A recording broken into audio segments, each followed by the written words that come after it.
నమస్తే, welcome to KMR news. మన రాష్ట్రంలో నిత్యం జరుగుతున్నటువంటి యాక్సిడెంట్లకు సంబంధించి కేంద్ర స్థాయిలో అంటే దేశవ్యాప్తంగా తెలంగాణ రాష్ట్రం ఏ స్థానంలో ఉందో తెలుసుకోవాలనుకుంటున్నారా?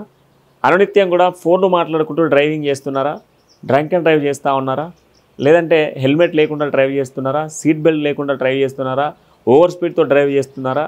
అయితే అలాంటి వాళ్ళందరి కోసమే ఈ వీడియోని తీసుకురావడం జరిగింది. రికార్డు సృష్టించింది తెలంగాణలో, దేశంలోనే రికార్డు సృష్టించింది. ప్రమాదాలకు, రోడ్డు ప్రమాదాలకు కేర్ ఆఫ్ అడ్రస్గా తెలంగాణ బ్రాండ్ అంబాసిడర్గా ముందుకు దూసుకెళ్తా ఉన్నది. ఇది నేను చెప్తున్న విషయం కాదు. నేషనల్ నుంచి నిన్న జరిగినటువంటి ఒక కాన్ఫరెన్స్లో సుప్రీంకోర్టు కమిటీకి సంబంధించినటువంటి చైర్మన్గా ఉన్నటువంటి చైర్మన్ నిన్న ఒక కమిటీ సమావేశం జరిగింది. ఆ సమావేశంలో ఈ రిపోర్ట్కి సంబంధించి వచ్చింది. సిఎస్ దీన్ని బయటపెట్టిండు. సిఎస్ రామకృష్ణారావు గారు నిన్న దీన్ని బయటపెట్టిన సిచ్యువేషన్స్ ఉన్నాయి. రోడ్డు ప్రమాదాలు జాతీయ స్థాయిలో తెలంగాణ 8వ స్థానం సంతరించుకుంది, 8వ స్థానానికి చేరుకున్నది. మరణాల సంఖ్య 10వ స్థానానికి చేరుకున్నది.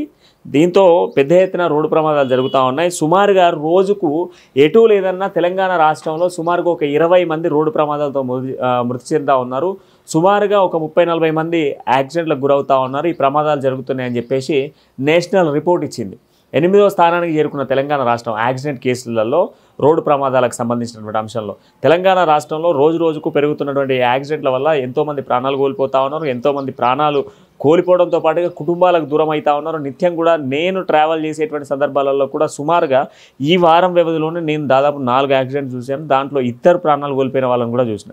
ఇది ఎంత దూరం ఎందుకు, ఈ వీడియో చేసే ఒక గంట ముందు కూడా ఒక యాక్సిడెంట్ చూసే వచ్చిన నేను. అంటే మన రాష్ట్రంలో ఏ విధమైనటువంటి యాక్సిడెంట్ అవుతూ ఉన్నాయి. అయితే ఈ యాక్సిడెంట్ల కారణం ఏంటి అనేది కూడా ఈ రిపోర్ట్లో పేర్చారు. ఈ యాక్సిడెంట్ల కారణం ఏంటి అని అంటే మొదటగా డ్రంక్ అండ్ డ్రైవ్ అంటే తాగి వాహనాలు నడపడం ఇదొకటి. అండ్ దాంతోపాటుగా స్పీడ్ లిమిట్ ఎంతైతే ఉంటుందో ఆ స్పీడ్ లిమిట్ కాదని ఓవర్ స్పీడ్ డ్రైవ్ చేయడం, ర్యాష్ డ్రైవింగ్ చేయడం, దీనివల్ల ప్రమాదాలు జరుగుతూ ఉన్నాయి. దాంతోపాటుగా కొన్ని సందర్భాల్లో మన తప్పు లేకుండా ఎదుటి వ్యక్తి వాహనం ఢీకొన్నా కూడా మనం ప్రమాదాలకు గురై మరణించినటువంటి సిచ్యువేషన్స్ చాలా చోట్లలో చూస్తూ ఉన్నాం. అలాంటి సందర్భాలు ఏమవుతున్నాయంటే హెల్మెట్ పెట్టుకోకపోవడం ఒకటి, లేదంటే కార్లు నడిపేటువంటి వాళ్ళు సీట్ బెల్ట్ పెట్టుకోకపోవడం 2, దాంతోపాటుగా ఫోన్లో లీనమైపోయి ఫోన్ చూసుకోవడం, లేదనుకుంటే మొబైల్ ఫోన్ మాట్లాడుకుంటూ వెళ్ళడం, దీనివల్ల కూడా ప్రమాదాలు ఎక్కువ శాతం జరుగుతూ ఉన్నాయి. వీటిని నివారించేందుకు కొత్త స్కీమ్ను తీసుకురావాలని ప్రయత్నాలు చేస్తూ ఉన్నారు.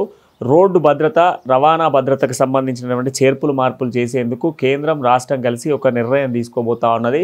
ఈ యాక్సిడెంట్ల నివారణకు సంబంధించి ఒక కార్యక్రమం తీసుకోబోతా ఉన్నారు. స్పీడ్ గన్స్, ఏదైతే స్పీడ్ లిమిట్కి సంబంధించినటువంటి గన్స్ ఉంటాయి హైవేస్లలో, వాటిని పెంచబోతా ఉన్నారు.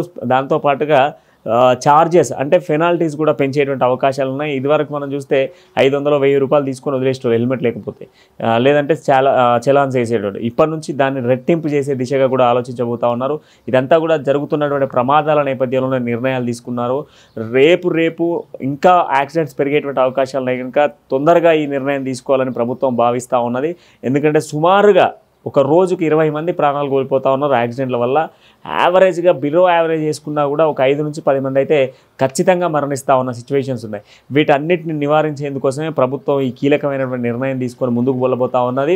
దాంతోపాటుగా యాక్సిడెంట్ని హైవేస్ కానీ లేదంటే లోకల్లో కానివ్వండి, ఏదైనా ప్రాంతంలో కానీ ఇవన్నింటినీ కూడా నివారించేందుకు ప్రభుత్వం చొరవ తీసుకొని ముందుకు వెళ్ళేటువంటి ప్రయత్నం చేస్తూ ఉంది.